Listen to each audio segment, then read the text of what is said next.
नमस्कार दोस्तों, उषा की आवाज़ चैनल में आप सभी का स्वागत है। हमारी आज की कहानी है वह मेरे अंदर है। महेंद्र जी हॉस्पिटल में ऑपरेशन रूम के बाहर बेचैनी से घूम रहे थे। कभी बैठते तो कभी ऑपरेशन रूम के बाहर खड़े रहते और कभी सीढ़ियों की तरफ देख आते। उनकी पत्नी मीरा जी को आज सुबह हार्ट अटैक आया था। आनन फानन में पड़ोसियों की मदद से हॉस्पिटल भागे थे। सर्जरी चल रही थी। महेंद्र जी की इकलौती संतान दीपा, जो हाल में 6 महीने पहले उसी शहर में ब्याही थी, उसको फोन करके बता दिया था। भागते दौड़ते दीपा हॉस्पिटल आई।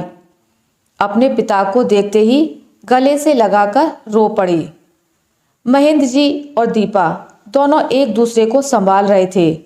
एक दूसरे के सामने कभी मजबूती से कहते सब ठीक हो जाएगा और कभी छोटे बच्चे की तरह रो पड़ते। महेंद्र जी, उनकी पत्नी और उनकी इकलौती संतान दीपा एक हंसता खेलता परिवार था। समाज की रीत है, बेटी शादी करके दूसरे घर जाती है, तो 6 महीना पहले ही सुबोध जी से शादी कर दीपा अपने ससुराल चली गई। बस खुशी ये थी कि दीपा का ससुराल उसी शहर में 30 मिनट की दूरी पर था। घर से विदा तो हो गई, पर मन में हमेशा अपने माँ पिता के लिए एक चिंता बनी रहती। आज अपनी माँ की यह खबर सुनकर तो दीपा और भी परेशान हो गई। मीरा ने 3 दिन हॉस्पिटल में अपनी जिंदगी से लड़ाई की, पर अंत में हार गई। महेंद्र जी तो जैसे बिखर ही गए। दीपा महेंद्र जी के साथ माँ के घर रुक गई। सारे विधि विधान से मीरा जी के कर्मकांड किए गए। सारे कर्मकांड होने के बाद अब महेंद्र जी का क्या? दीपा ने उनसे अपने साथ चलने को कहा, पर महेंद्र जी ने यह कहकर मना कर दिया कि बेटा, अभी मैं ठीक हूँ। जब लगेगा कि शरीर साथ नहीं दे रहा तो मैं तुम्हारे साथ जरूर चलूंगा, पर अभी से नहीं। दीपा अपने पिता को अकेले छोड़ भी तो नहीं सकती थी। कैसे छोड़ती? जन्म देने वाला पिता आज खुद अकेला था। इसका उसने एक तरीका निकाला। वह दूसरे दिन मार्केट से पौष्टिक नाश्ता लेकर आई।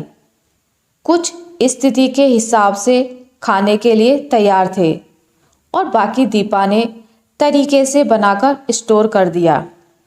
जैसे नमकीन मखाने को भूनकर रख दिया, जिससे दूध गर्म कर मिलाने से मखाने की खीर बन जाए। पोहा बनाकर रख दिया। थोड़ा पोहा सादा रखा, जिससे दही या दूध शक्कर के साथ मिलाकर खा सकें।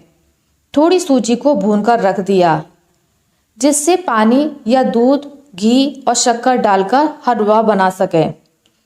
वह रोज सुबह 10 बजे आती और महेंद्र जी का दोनों समय का खाना बना जाती। साथ ही साथ साबुत चना या मूंग भिगो जाती, जिससे सुबह महेंद्र जी नाश्ता कर सकें। महेंद्र जी भी अकेले रहने की आदत डाल रहे थे। शुरुआत में उन्हें यह अकेलापन बहुत खाता था, पर धीरे धीरे उन्होंने खुद को ढाल लिया। एक दिन दीपा महेंद्र जी के सामने रो पड़ी।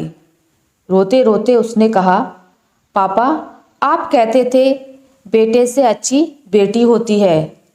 बेटे तो सिर्फ एक घर को घर बनाते हैं, पर बेटियां 2 घरों को घर बनाती हैं। मैं अच्छी बेटी नहीं हूँ पापा। महेंद्र जी ने कहा, किसने कहा कि तुम अच्छी बेटी नहीं हो? तुम तो मेरे साथ साथ अपना घर भी देख रही हो। तुमने दोनों परिवारों के प्रति अपना फर्ज पूरा किया है। बेटा, तुमने तो मेरे प्रति फर्ज निभाते हुए अपने ससुराल वालों का भी ख्याल रखा और ससुराल के प्रति फर्ज निभाते हुए मेरा ख्याल भी रख रही हो। तुम्हारे ससुराल वाले भी बहुत सुलझे हैं बेटा। वो तेरा दर्द समझते हैं। तुम भाग भाग कर आती हो, इतना सारा काम करती हो, दिन भर मेरी टेंशन लेती हो। मैं बहुत भाग्यशाली पिता हूँ।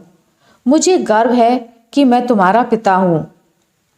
तुम यहाँ ना होकर भी मेरे पास होती हो, यह क्या कम है?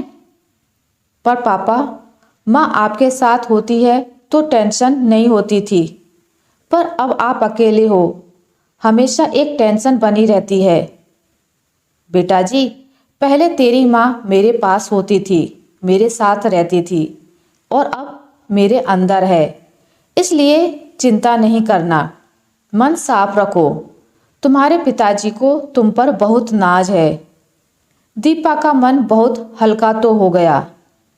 उसके मन से शर्मिंदगी निकल गई, लेकिन फिर भी पिता के लिए उसका टेंशन कम नहीं हुआ। आशा करती हूँ आपको मेरी आज की कहानी अच्छी लगी होगी। अगर आपको मेरी ये कहानी अच्छी लगी है तो इसे लाइक करें, ज़्यादा से ज़्यादा शेयर करें, और अगर आप मेरे चैनल पर नए हैं तो इसे सब्सक्राइब करना ना भूलें। मिलते हैं एक नई कहानी के साथ, तब तक के लिए नमस्कार।